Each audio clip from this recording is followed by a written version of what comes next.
welcome back to my channel. Well, it has been a while. I know that there have been a few kind of pre-filmed here and there videos on my channel that have just kind of happened and are there. But in regards to any sort of regular, consistent content, especially in the beauty realm, hasn't been a thing for a while now. But it has been an especially long time since I have done a review. I believe the last review I did was while I was still in Tennessee, and I've been back in Virginia since like May.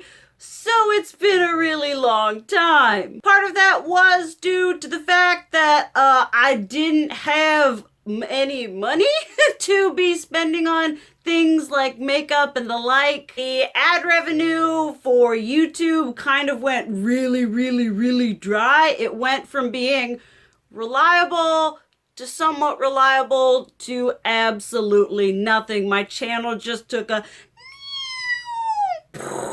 for whatever reason.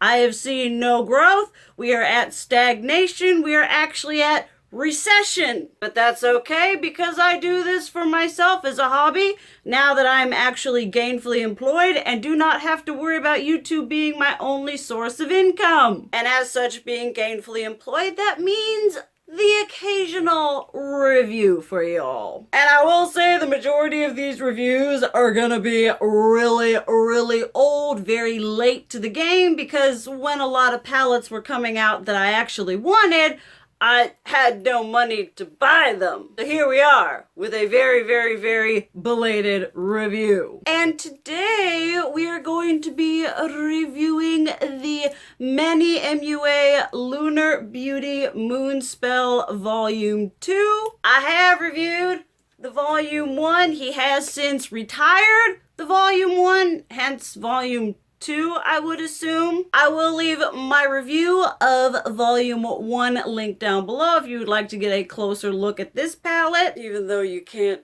get it anymore. But needless to say, I was super excited when he released this palette. You all know I love his brand. I think him and his brand have been exceptionally unproblematic while also releasing good products, things that are continually high quality. He hasn't had issues, any major drama with his cosmetics, and I like the fact that he releases enough to be, you know, up and all of that, but not enough to where it's like pushing and shilling. I like the distance between his releases. And obviously, I also like the aesthetic. I mean, I will admit, I am having a little bit of a red moment, not particularly right now, although I am. More importantly, I've got a few dresses from Killstar coming that they did in red, and let me tell you, have I got some looks brewing. So I am living for the red right now, and I love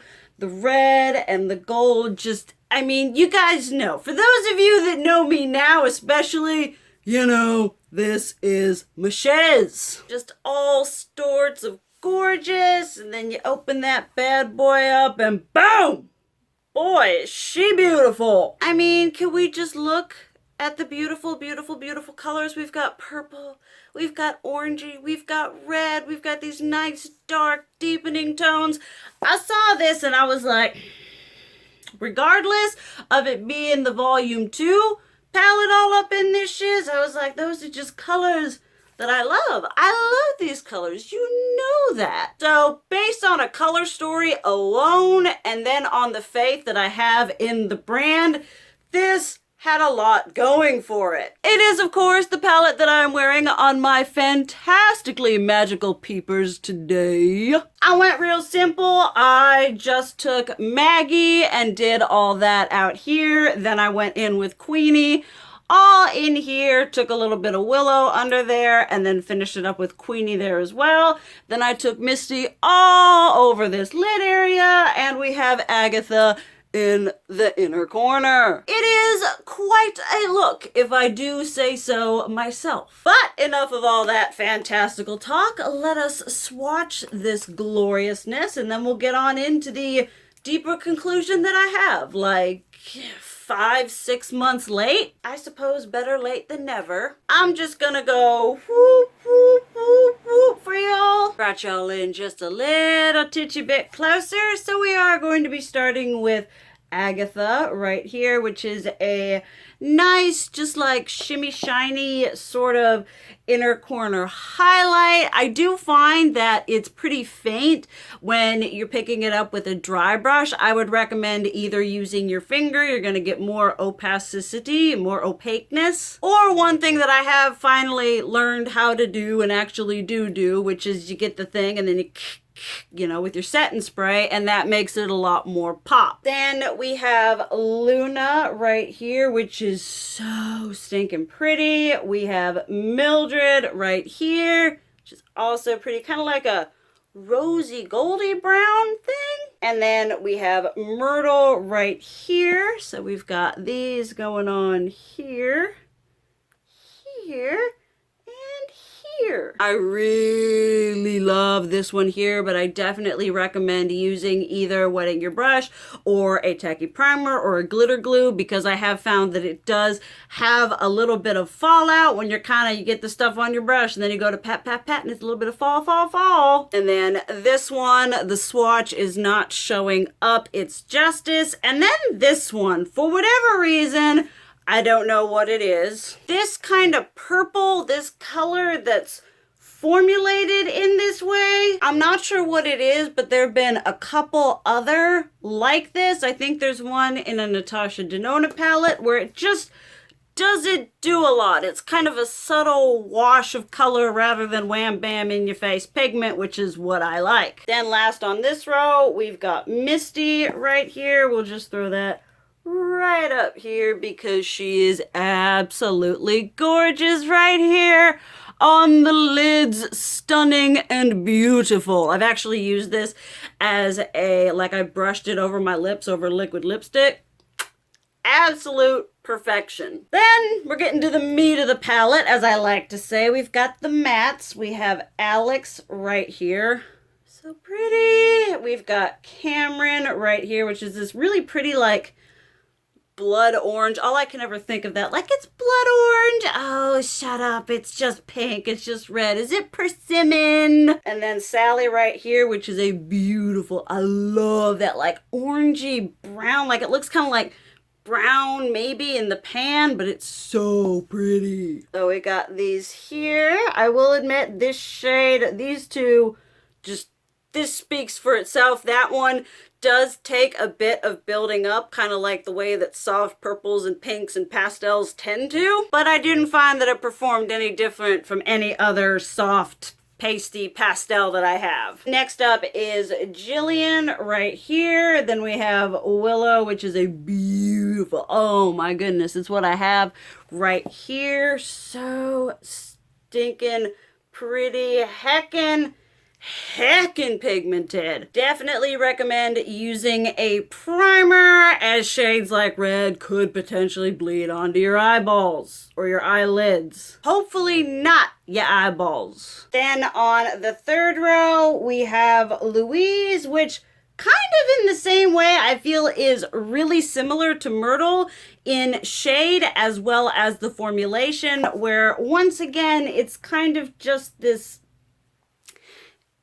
it's a little bit better than this one, but they're just kind of, maybe I'm dumb. If you have this palette and you're used to that kind of formula, please let me know down below how you use it or how to use it, because they're really pretty shades and maybe I'm just dumb. As you all know, I like to say, maybe I just suck at makeup. Then we have Zelda, which is this beautiful pinky, reddy, purpley something.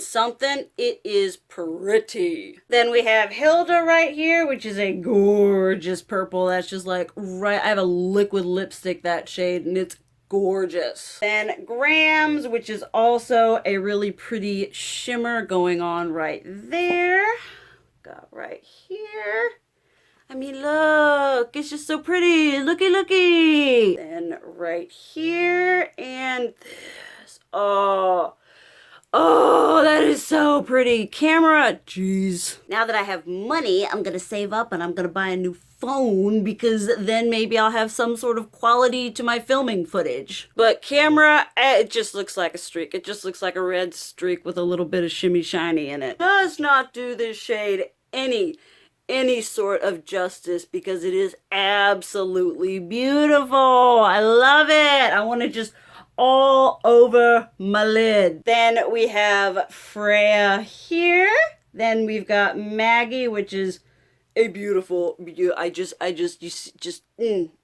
absolutely gorgeous. Love that shade. Got we going on here again. Heckin' pigmented, but smooth as butter. I started out with this shade and I was like, oh my. She blendy, so beautiful. Like, I would say that shade is probably one of the standouts in the palette, just color-wise, pigmentation, blendability, all of that jazz, just absolutely gorgeous. Absolutely and totally impressed with that shade, and definitely is a hallmark of the quality I expect from Lunar Beauty. Then we have Mel, which is another beautifully his.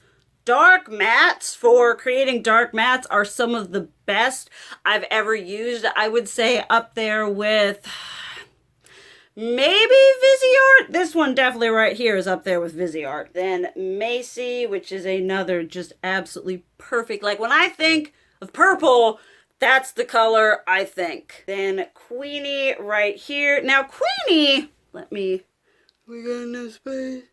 Have we got enough space? Queenie right here, like this, is one of the shades that I had a little bit of trouble with this one. It's nowhere near as heckin' pigmented as I would say the majority of his other mattes are.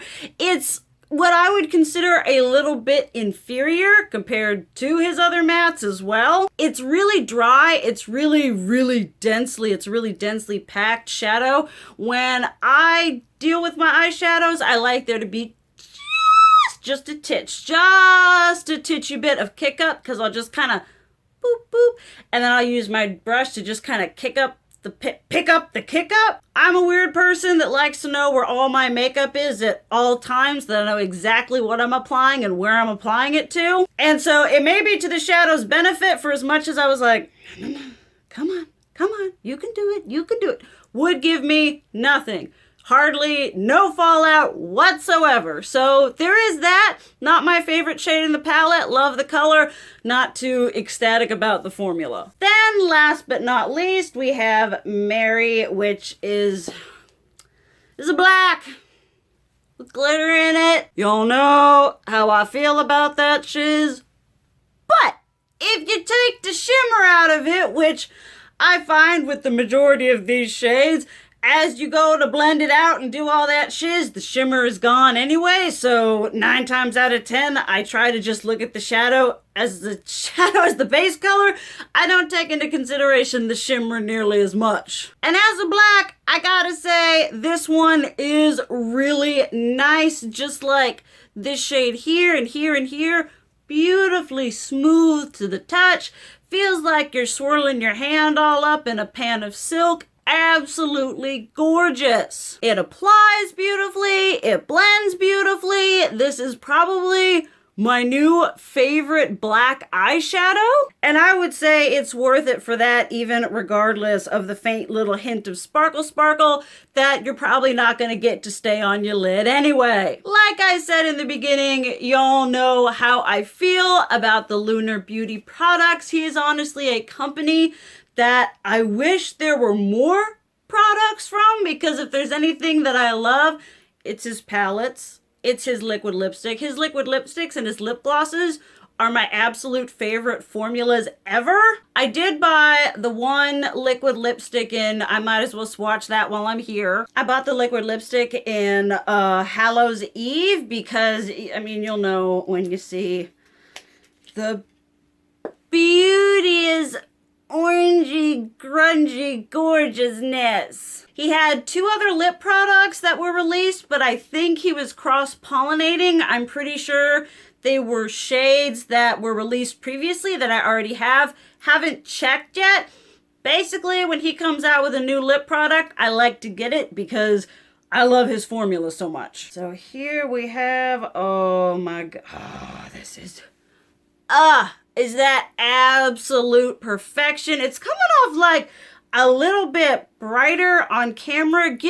Make it just a wee bit more subdued, a little bit more grungy. It's like pumpkin spice, but grungy, which is the absolute best way for pumpkin spice to be, in my personal opinion. Absolutely love, fantastic. I mean, there is very little bad I have to say about this palette. Out of all the shades, the 3 that I am the least impressed with is Queenie, not Luna, Myrtle, and Zelda? No. Louise, right here. These kind of like pressed really firmly shimmer, but not entirely a shimmer.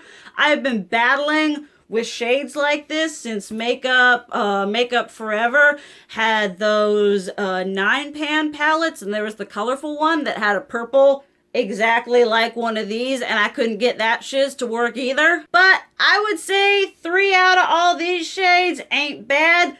Highlights in the palette, definitely Mary right here, definitely Luna, Misty is gorgeous, love Maggie, Freya, Willow, all the mattes except for Queenie, I absolutely love. Which makes me super happy because, as y'all know, mattes build up the backbone of a palette. And also, like I like to say, this palette has a very sturdy backbone. I do like the fact that this palette is different enough from the original one that I feel like you're getting, you know, it's like an extension because we've got this row of purples here, but then he takes it and really expands it in a very nice way. You can go kind of light, more bright, or more like dark and decadent like I did. I will say, if you're looking for something that is similar to the Jeffree Star Blood Sugar, I would recommend this. Or if you're looking for like a smaller, condensed, cut down version of the Anastasia Beverly Hills, I would say Volume 1 / Volume 4 / Volume 5. If you're kind of drawn to those rosy purpley tones with a little bit of neutral going on in there, definitely recommend this palette on its own and as kind of an alternative to those. But all in all, absolutely really enjoy this palette. I know that it's going to be one that I'm going to be reaching for. I'm excited to actually use it in conjunction with the other Moonspell palette, the aesthetic, the color theory, the quality. This is just a company that I really enjoy. I have a lot of faith in it, and I'm glad that this is another testament to that quality that I have come to accept and that he seems to be maintaining. If any of y'all have gotten this palette, I know there was a lot of excitement, a lot of buzz about it because he's an unproblematic company that's releasing really good sound, aesthetic, and really good quality products. Let me know what you think about it down below, but thank you guys so much for watching. I love you, and as always, keep it real. Mwah!